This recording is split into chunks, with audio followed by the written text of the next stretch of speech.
Good morning to all student of class 6। आज मेरा online classes का जो टॉपिक है साइंस में वो है डाइवर्सिटी इन लिविंग वर्ल्ड।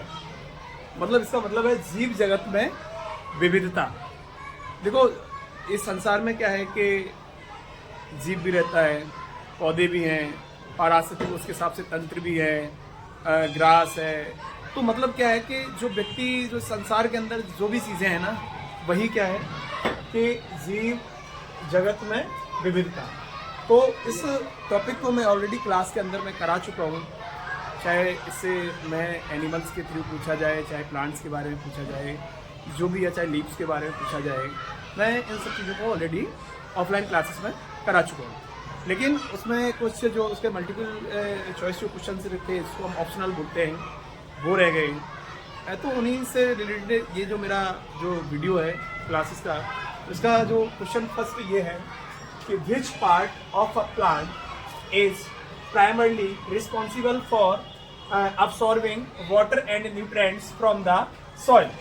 वो ये कह रहा है पौधे का वह कौन सा भाग है जो मिट्टी से पानी और पोषक तत्वों को अवशोषित करने के लिए जिम्मेदार है। मतलब मिट्टी से पानी को और उससे जो पोषक तत्व जो अपने पोषण के लिए जिन तत्वों को वो यूज करता है, कौन? प्लांट्स। तो इनमें से कौन सा ऐसा पार्ट है जो पानी भी देता है और पोषक तत्व भी देता है? तो देखो मैं जानता हूँ सबके साथ लीव्स होता है, वो पेड़ के कहाँ होता है? पौधे के ऊपर होता है। तो पानी कभी भी ऊपर पत्तियों में नहीं डाला जाता है, ना तो फ्लावर्स में डाला जाता है और ना ही वो स्टेम में डाला जाता है। वो हमेशा जो उसका आंसर होगा वो रूट्स, मतलब तना भी नहीं हो सकता है, फूल भी नहीं हो सकता है और पत्ती भी नहीं हो सकता है। उसका जो ऑप्शन होगा वो क्या होगा बेटा? जड़ होगा। क्या होगा? जड़। तो इसका आंसर जो राइट होगा वो क्या हो जाएगा बेटा? रूट हो जाएगा। ठीक है ना। फर्स्ट क्वेश्चन आपका ये है, वो ये मैंने क्लियर कर दिया। नेक्स्ट क्वेश्चन है, सेकंड क्वेश्चन वो ये है, व्हाट टाइप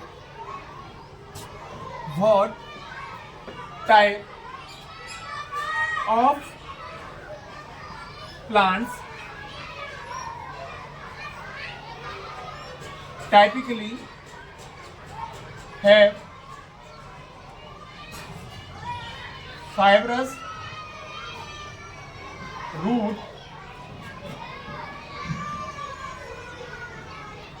system।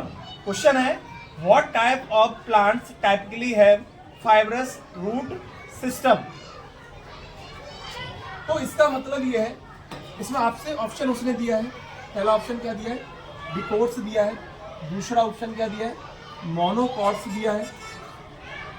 तीसरा ऑप्शन क्या दिया है? जिम्नोस्पर्म दिया है।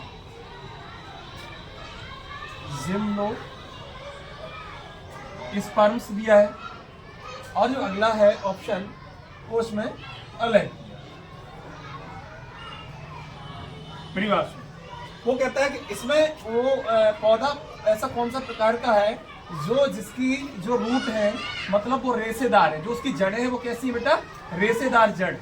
ठीक है। तो हम आपको बता देते हैं जितनी भी जो पत्तियां जिसकी लंबी होती हैं, या हम कह सकते हैं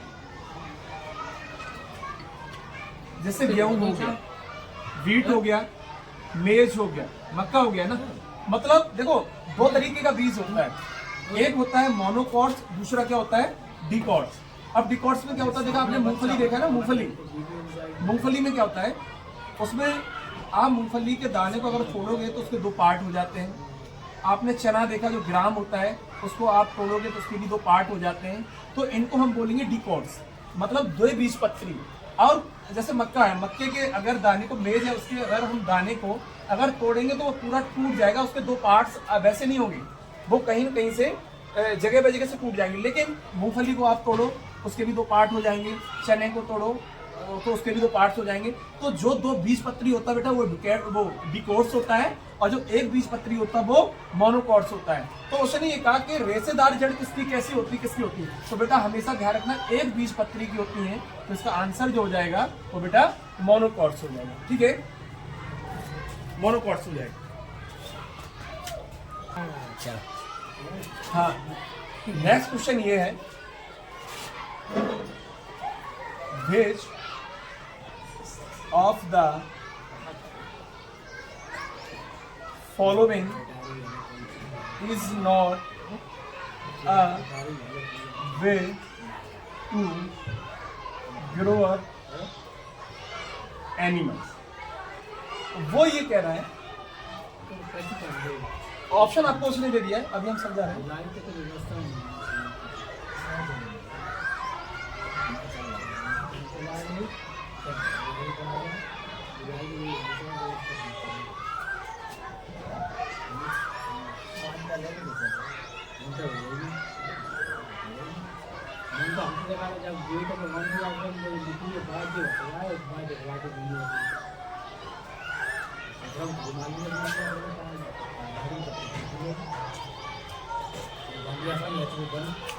सर चल रहा है बोलते हुए देखो,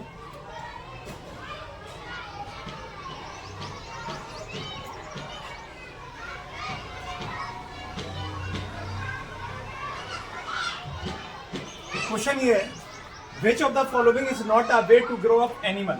मतलब इसमें ऐसा कौन सा जो तरीका है जो जानवरों को समूहबद्ध नहीं करता है। तो आपको पता है कि देखो, अगर कोई भी जानवर का समूह कैसे पता चलेगा, या तो उनका निवास स्थान एक जैसा हो, हैबिटेट जहाँ वो रहते हो, या उनका खाने का जो तरीका या आदत है वो एक जैसी हो, तो वो उस समूह को डिफाइन करेगा कि इस जानवरों का समूह है। लेकिन अगर किसी की मूवमेंट, किसी की गति के अनुसार आप डिफाइन कर सकते हो कि ये जानवर इस समूह का है, बट किसी को कलर के हिसाब से डिफाइन नहीं कर सकते हो। चाहे वो रेड कलर का हो सकता है, चाहे वो ब्लैक हो सकता है, चाहे वो वाइट हो सकता है। तो आप कलर के हिसाब से डिफाइन नहीं कर सकते हो किसी भी जानवर के समूह को। वो केवल आप उसके हैबिटेट के हिसाब से देख सकते हो, उसके ईटिंग हैबिट के हिसाब से, खाने पीने के तरीके के हिसाब से, और उसकी गति के आधार पे तो आप समूहबद्ध तरीके से जो भी समूह है उससे आप संबंध बता सकते हो, बट उसके कलर के अकॉर्डिंग उसको आप कभी नहीं बता सकते हो। ठीक है, तो इसका राइट जो ऑप्शन होगा वो बेटा क्या हो जाएगा, बाय देयर कलर। आप उसके कलर के हिसाब से आप डिफाइन नहीं कर सकते हो तो वो किस प्रकार का जानवर है और किसका नहीं है। ठीक है ना, आप केवल उसके रहने के स्थान के हिसाब से, उसके खाने के स्थान के हिसाब से, इन सब तरीकों से आप जज कर सकते हो। नेक्स्ट क्वेश्चन अगला है, what is the term for arrangement of beans in a leaf? What is the term for arrangement of beans in a leaf? वो ये कह रहा है, पत्ती में जो पत्तियां होती हैं, जो भी पत्ती है उनकी जो सिराएं हैं वो व्यवस्थित हैं या व्यवस्थित रूप से, उसको हम लोग क्या कहते हैं, सिरा विन्यास। क्या कहते हैं बेटा, सिरा विन्यास। इसको हम कह सकते हैं बेटा वेनिसन। क्या कह सकते हैं, वेनिसन। वो ये कह रहा है कि जो भी पत्तियां हैं उनके अंदर जो सिरा है वो व्यवस्थित है, उस व्यवस्था को हम लोग क्या कहते हैं, तो बेटा हम क्या कहेंगे, सिरा विन्यास, या उसको हम इंग्लिश में क्या कहेंगे, वेनिसन। तो इसका राइट ऑप्शन क्या हो जाएगा बेटा, फर्स्ट ऑप्शन हो जाएगा। क्या हो जाएगा, वेनिसन हो जाएगा। ठीक है, अगला क्वेश्चन है, which of these animals is not typically found in aquatic habitat? अगला क्वेश्चन है, which of these animals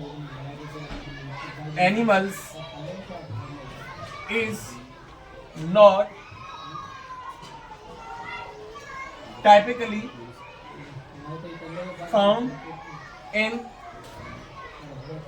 an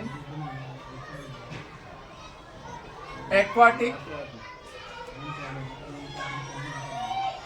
habitat? Which of these animals is not typically found in an aquatic habitat? इसका बेटा option है fish, दूसरा बेटा option है frog, तीसरा बेटा ऑप्शन है कैमल, और लास्ट ऑप्शन है टर्टल। टर्टल। वो ये कहता है कि विच ऑफ द दीज एनिमल, इनमें से कौन सा जानवर है जो पानी वाले निवास स्थान में नहीं होता है। मतलब एक्वा का मतलब होता है जल, मतलब पानी, वाटर की बात कर रहा है, मतलब वो जल में कौन नहीं रहता है। देखो मछली है वो जल में रहती है, फ्रॉग है वो भी पानी में रहती है, टर्टल जो कछुआ होता है वो भी पानी में रहता है, कैमल पानी में नहीं रहता। तो इसका हैबिटेट है वो क्या है, लैंड कह सकते हैं, हम उसको क्या कह सकते हैं, फील्ड वगैरह कह सकते हैं। तो हम यहाँ पे फिश, टर्टल और फ्रॉग को हटा के उसका राइट जो आंसर होगा वो क्या लगाएंगे, कैमल लगाएंगे। ठीक है, नेक्स्ट क्वेश्चन है what is the main function of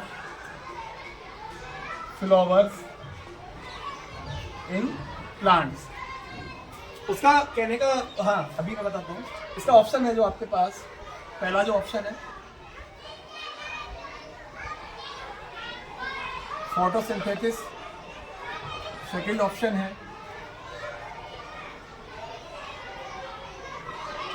water absorption, third option है रिप्रोडक्शन, और फोर ऑप्शन है सपोर्ट। तो उसका कहने का मतलब what is the main function of flower in plants. तो उसका ये कहने का मतलब है पौधों के अंदर जो फूल होते हैं ना, उसका कार्य क्या होता है। देखो फूल क्या करता है, फूल कभी भी प्रकाश संश्लेषण की क्रिया नहीं करता है, वो लीव्स वगैरह, पत्तियां वगैरह ये सब करती हैं। वाटर अब्सॉर्प्शन, पानी का अवशोषण रूट्स करता है, जड़ करती है, कभी भी फूल नहीं करता है। हाँ प्रजनन, रिप्रोडक्शन का मतलब क्या होता है बेटा, प्रजनन। तो प्रजनन कोई करता है तो वो कौन करता है, फूल करते हैं किसके अंदर, पौधों के अंदर। तो इसका राइट आंसर क्या हो जाएगा, रिप्रोडक्शन। सपोर्ट भी नहीं करता है, ठीक है ना। तो फूल केवल क्या करता है, प्रजनन करता है। ठीक है, ठीक है। नेक्स्ट जो क्वेश्चन है आपका, नेक्स्ट क्वेश्चन है वो क्वेश्चन ये है which of the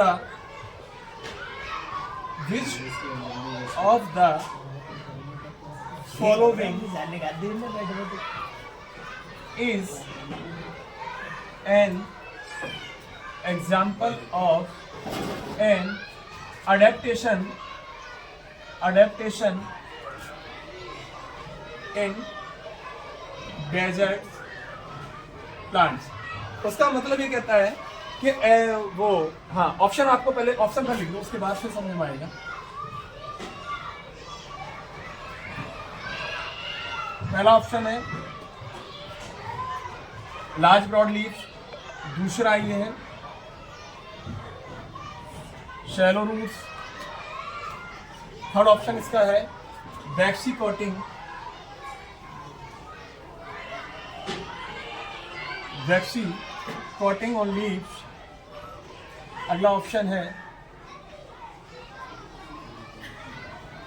thin bar. वो ये कहता है कि ऐसा कौन सा इसमें एक एग्जाम्पल है जो रेगिस्तान में जो भी पौधे उगते हैं उनके लिए अनुकूल है। तो देखो रेगिस्तान में जो भी पौधे कोई भी उगते हैं तो उसके ऊपर एक मोमी की परत बनती है। किसकी परत बनती है, मोमी की परत बनती है। उसको हम क्या कह सकते हैं, वैक्सी कोटिंग ऑन लीफ। मतलब पत्तियों के ऊपर एक मोमी की जो परत बनती है, कहाँ पे, रेगिस्तान में जो भी प्लांट्स होते हैं, क्योंकि वहाँ सबसे ज्यादा क्या पड़ती है, धूप पड़ती है, सबसे ज्यादा धूप पड़ती है। उससे बचाव के लिए उनके ऊपर एक परत बनती है जिसको हम लोग क्या बोलते हैं, मोमी परत बोलते हैं। ठीक है ना, क्या बोलते हैं, मोमी परत बोलते हैं। तो आंसर क्या हो जाएगा, वैक्सी coating on leaf.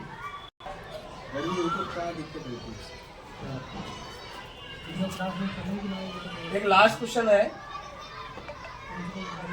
What is the term for an area protected for religious reasons that often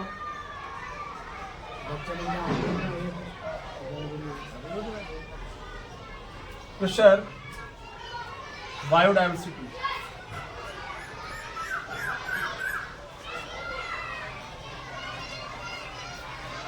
वो ये कहता है कि जो धार्मिक चीजों के लिए जिस क्षेत्र को संरक्षित किया जाता है उसको हम लोग क्या कहते हैं, और जो हमारे जैव विविधता में भी मुख्य रूप से काम करता है। तो पहला जो ऑप्शन है इसको हम बोलेंगे, पहला ऑप्शन इसमें है नेशनल पार्क। सेकंड ऑप्शन है वाइल्ड लाइफ।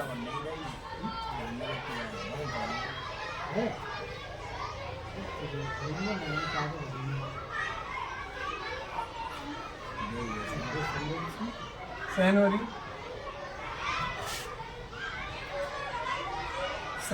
थर्ड ऑप्शन है सेक्रेड ग्रोव। और फोर्थ ऑप्शन है बॉटनिकल गार्डन।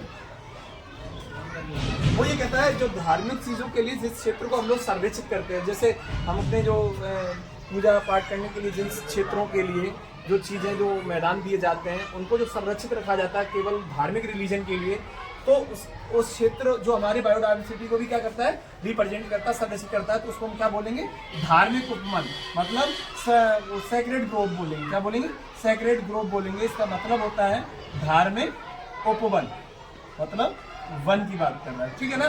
तो मेरा कहने का मतलब यह है कि इन जो भी आपके जो ऑप्शनल क्वेश्चन थे वो मल्टीपल चॉइस क्वेश्चन वो ऑलरेडी सब टोटल फिनिश हो गए। अगर किसी बच्चे को क्लास के थ्रू क्लास से रिलेटेड कोई भी समस्या आता है तो वो 9389668101 इस पे व्हाट्सएप पे उस क्वेश्चन का फोटो लेके मैसेज कर सकता है, और जब भी मेरे को समय मिलता है मैं उसका जरूर रिप्लाई दूंगा, ठीक है। Thank you to all.